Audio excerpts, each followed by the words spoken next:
Okay guys, we've come out to the vehicle this morning. We've got a flat tyre, so that's going to form the basis of today's how-to video.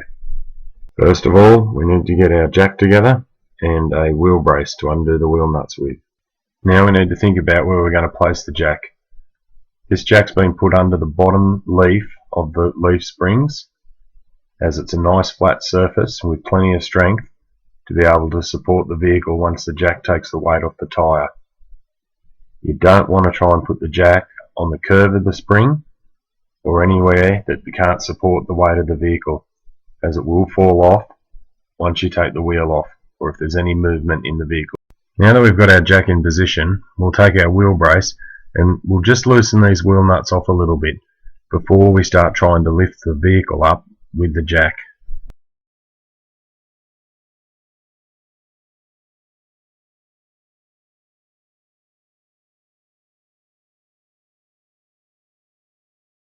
Now we're ready to start trying to jack the vehicle up.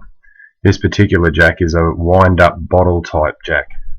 Now we just want to take it steady, just keeping an eye on the jack and on the vehicle, just checking for things like making sure the jack's not sinking into the ground, or that as the vehicle goes up, it's not starting to lean over to either side. Now we can see from underneath that the jack is going up smoothly. We're still keeping an eye, making sure that that jack's not sinking into the ground, and also that it's not starting to lean over to either side. We don't want to be in a situation where that jack starts to lean over and the vehicle falls off the jack. Okay, so now we have the vehicle jacked up and the wheel is a couple of inches off the ground. We need to finish taking the wheel nuts off. Because we loosened them back when the wheel was still on the ground, this should be a pretty straightforward procedure. Usually we would take the dust cap off when the wheel was still on the ground.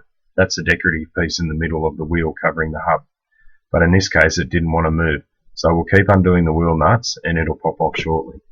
It's a good idea whilst we're doing this to always be mindful of what's going on around you. Vehicles that are supported by jacks have no place for kids or your beloved pets to be playing near. No one wants to be on the 6 o'clock news as another tragic story where a small child has been crushed by the family car. So now we're just working our way around, undoing the nuts evenly, just waiting for that dust cover to pop. That's why it appears that they're a little stiff. Oh, there it goes there. So I like to sit the dust cover down. Now when we get these nuts off, I like to put them in the dust cover just to keep the grit and the dirt out of the thread of the wheel nut. And as you can see, the wheel nuts come off a lot quicker now that dust cover's not in the road. It's a simple case of just putting the wheel brace on them and giving them a flick and basically off they spin. Just be careful not to give it too much of a flick or the wheel nut will spin off and a bit of a nuisance to go and try and find it in the long grass. So now we have removed all of the wheel nuts and it's time to lift the wheel off the hub. Sometimes you find that the wheel is stuck to the hub with a little bit of rust, but in this case it comes off easily. It's always a good idea just to have a quick look at the hub and make sure there's no cracks or sticks or stones caught up in it while you can see it. It's now time to install the spare wheel. We've obviously checked beforehand that it has the correct air pressure in it. It's always a good idea to check the manufacturer's recommendations as to how much pressure your wheel needs for your vehicle.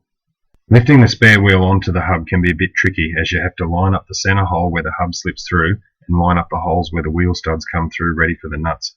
Be careful pushing the wheel on that you don't push against the vehicle too hard and push it off the jack. It has happened. Now your wheel nuts should be handy to reach and still be sitting in the dust cover from where we removed them previously. You can start to thread the nuts on with your fingers to get them started. Now we'll just speed this up a little bit. It's pretty straightforward. Once they are all started, we reach for our trusty wheel brace and we'll start doing them up. Note that we haven't put the dust cover on just yet. There is a particular pattern that wheel nuts should be tightened up to. Starting with the first one, do it up firmly, then proceed to do up the nut opposite to the first one that you just done up. Then after the second one is done up, go back across to the next opposite nut, repeat, and so on. By going backwards and forwards across the stud pattern, this ensures that the wheel is pulled in evenly and is flat against the hub. If the wheel isn't pulled in evenly and done up flat against the hub, it will come loose as soon as you start to drive. It will more than likely cause damage to your wheel as well as the studs, or worse.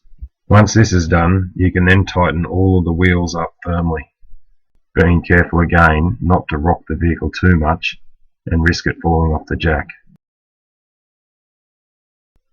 Now that they're all firm, it's time to let the jack down. Take it steady doing this so as not to cause any damage to your vehicle.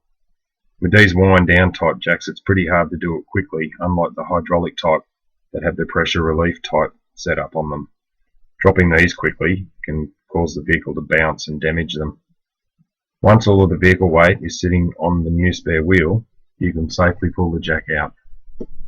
Now it's time to tighten those wheel studs right up. Notice that we're still doing the same pattern. First one, opposite, back opposite again, opposite that one, and lastly this one. These need to be really firm. Last but not least, we'll slip that dust cover back on.